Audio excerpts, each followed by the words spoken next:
You acknowledge that you have agreed to answer questions while we wait for counsel to arrive. Because I have nothing to hide. None of the evidence ties back to Curtis. No, but as a cop, or ex-cop, Mr. Ashford would know how to stage a crime scene in order to avert suspicion.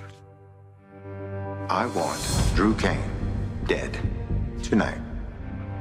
How you do it is your choice. Just make sure it doesn't trace back to me. Killing a U.S. congressman comes with significant risk. I'm aware.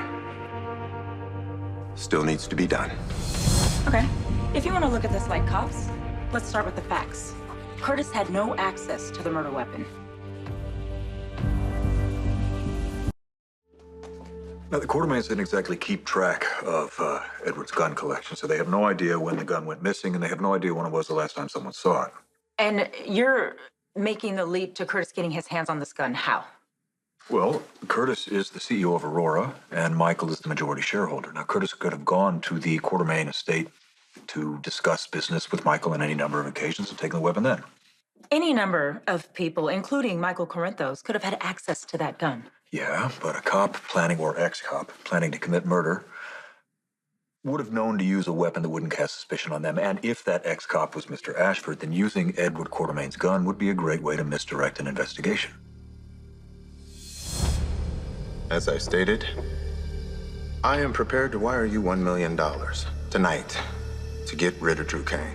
You're clearly motivated to end Congressman Kane. May I ask why? He's been targeting my family, most recently my Aunt Stella. I understand this particular type of filial duty all too well. Get this done in a way that does not trace back to either one of us. Make it look like you never even came back to town. Willow Tate has already been charged with Drew's shooting. Why are you questioning an innocent man when the ADA is already set for trial? We're working to fortify the ADA's case, and that means looking into the statements and timelines of people of interest. Now, Curtis's timeline has two gaps.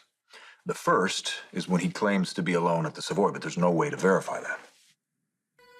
Ordinarily, I wouldn't involve myself in a high-level assassination, but I have a soft spot for you, Curtis. And I enjoy being in business with you. So do we have a deal? Arrangements will be made. Tonight. Drew can't be allowed to do any more damage. It'll be done in the next 2 hours. I know the perfect person for the job.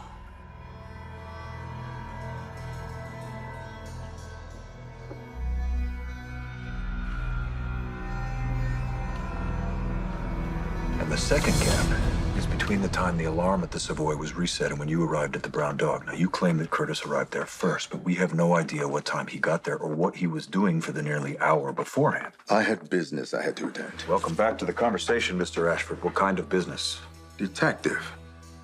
Give it up, okay? I realize a fishing expedition when I see one. And you? You got nothing.